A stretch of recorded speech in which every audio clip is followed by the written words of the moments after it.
అందరికీ నమస్కారం.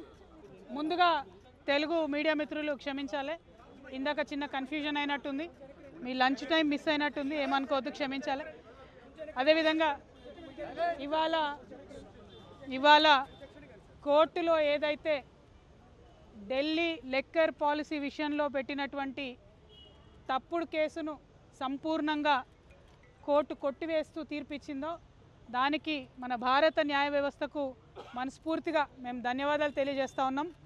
ఎందుకంటే మేము మొదటి రోజు నుండి చెప్తూ ఉన్నాం, ఇందులో ఎక్కడా కూడా ఏమాత్రం సంబంధం కూడా నాకు లేదు, నేను ఒక కడిగిన ముత్యంలాగా బయటికి వస్తానని చెప్తూ వచ్చాను. అదే ఇవాళ కోర్టు ద్వారా నిరూపణ అయింది. మరి కోర్టు ఏదైతే కుట్రపూరితమైన ఈ కేసు ఉందో ఆ కుట్రలన్నింటినీ ఛేదిస్తూ కంప్లీట్గా ఆర్గ్యుమెంట్సే ఫాల్స్ ఉన్నాయని చెప్పి బేషరతుగా ఆ కేసులో ఉన్న వాళ్ళందరికీ కూడా మరి విడుదల చేయడం అనేది, క్లీన్ చీట్ చేయడం అనేది మనస్ఫూర్తిగా స్వాగతిస్తూ ఉన్నాం.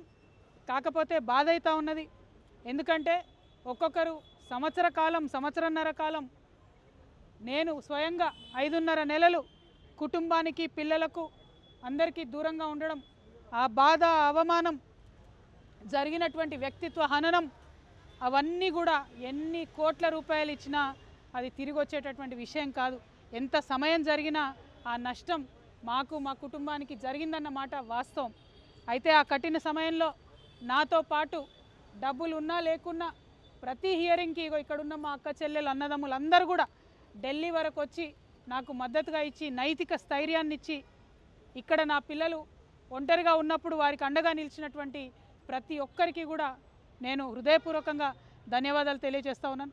ప్రత్యేకించి మా అమ్మకు, మా నాన్నకు, మా అత్తమ్మకు, మా మామయ్యకు, మా మొత్తం భర్త తరఫున కుటుంబానికి అందరికీ కూడా నేను హృదయపూర్వకంగా ధన్యవాదాలు తెలియజేస్తున్నాను, పాదాభివందనాలు తెలియజేస్తూ ఉన్నాను. మీరు ఇచ్చినటువంటి బలంతోనే ఆ జైల్లో 5.5 నెలలు కూడా నేను పిల్లలు లేకపోయినా కన్నీళ్లు దిగమింగుకొని కర్తవ్యాన్ని గుర్తు చేసుకొని గడిపినానని చెప్పి ఈ సందర్భంగా తెలియజేస్తున్నా. మరి ఇవన్నీ జరుగుతూ ఉంటే ఇవాళ కేటీఆర్ అన్నగారి ట్వీట్ చూడడం జరిగింది. ఇప్పటి వరకు మేము పైన రైతు కమిషన్లో మరి మా గద్వాల రైతన్నల సమస్యలు, నిజామాబాద్ ఎర్రజొన్నల సమస్యలు, ఖమ్మం పామాయిల్ రైతుల సమస్యలు, ఇట్లా అనేక రకాలైనటువంటి సమస్యలను పైన వివరించి రావడం జరిగింది. ఎందుకంటే నేను పదే పదే చెప్పినాను, ఈ అంశం నన్ను ప్రజాసేవ చేయడంలో ఆపదు, నేను ఎత్తుకున్నటువంటి మార్గానికి ఈ కేసులు ఇవి అడ్డంకి కాదని చెప్పినాం. ఇవాళ కేసు తీర్పు వచ్చినప్పటికి కూడా మా కార్యకర్తలతో సంబరాలు చేసుకొని మళ్ళీ మా పని మీద మేము రావడం జరిగింది. రైతన్నల విషయాలు అనేకం రైతు కమిషన్కి వివరించడం జరిగింది. మరి వివరించి బయటకు వస్తున్నటువంటి సందర్భంలో కేటీఆర్ అన్నగారి ట్వీట్ని నేను చూడడం జరిగింది. అందులో వారు మరి ఒక పక్క కంగ్రాచులేషన్స్ చెప్తూనే ఇంకొక పక్క మా ప్రభుత్వం పడిపోవడానికి ఈ కేసే కారణం అన్నట్టుగా అర్థం వచ్చేలాగా వారు ట్వీట్ చేయడం జరిగింది.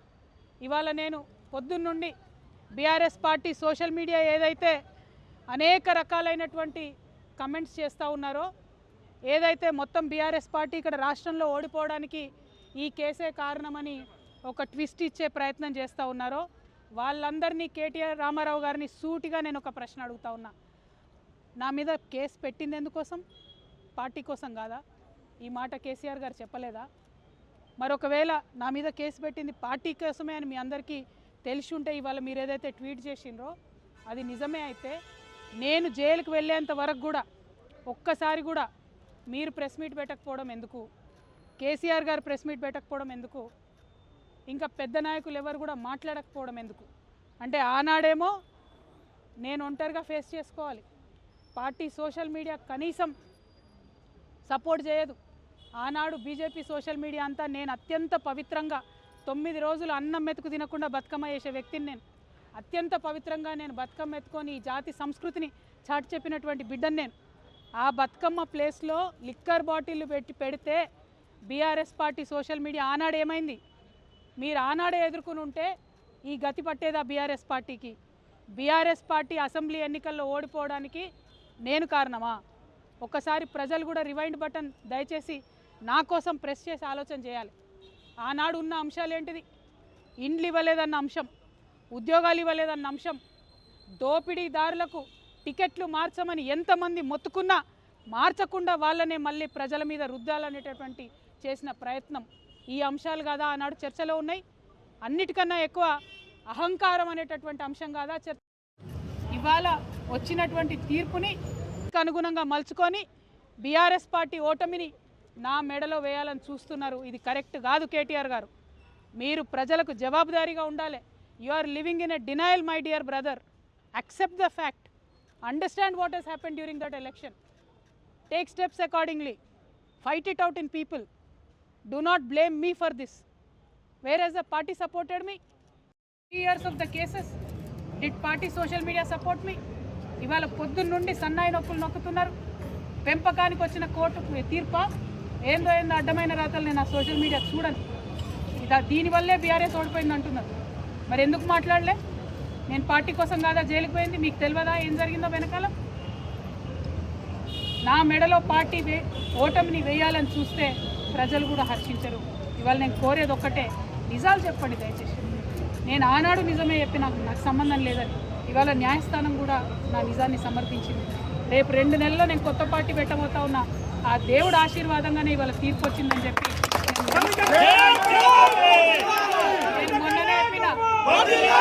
నేను మొన్ననే చెప్పిన, రాజకీయం చేయాలంటే ధైర్యం ఉండాలి. ఓడిపోతే ఒప్పుకునే ధైర్యం ఉండాలి. నిజామాబాద్లో నేను ఓడిపోయినాడు ఒకటే మాట చెప్పిన, ప్రజలు ఇచ్చిన ఏ తీర్పునైనా శిరసావిస్తా అని చెప్పిన తప్పితే కారణాలు వెతకలేదు. ఇవాళ వచ్చిన తీర్పుని దీనివల్లనే ఓడిపోయిందని చెప్తున్నారు. అన్న రాసిన ట్వీట్లో, రామన్న గారు కేటీఆర్ గారు రాసిన ట్వీట్లో కేజ్రీవాల్ గారి ప్రభుత్వం ఓడిపోయిందన్నారు. ఓడిపోయి ఉండొచ్చు, అక్కడ సంగతి నాకు తెలియదు. కేజ్రీవాల్ గారు అరెస్ట్ అయినాక ఎన్నికలు వచ్చినాయి. ఇక్కడ నన్ను అరెస్ట్ కాకముందే ఎన్నికలు వచ్చినాయి. మీరు ఫ్యాక్ట్స్ని ట్విస్ట్ చేసి సోషల్ మీడియాలో మాకు పెద్ద ఆర్మీ ఉంది, పేడ్ బ్యాచ్ ఉంది, నేను ఏది మాట్లాడినా నడుస్తుంది చెల్లుతుంది అనుకుంటే ఆ రోజులు పోయినాయి. దయచేసి నిజం చెప్పండి.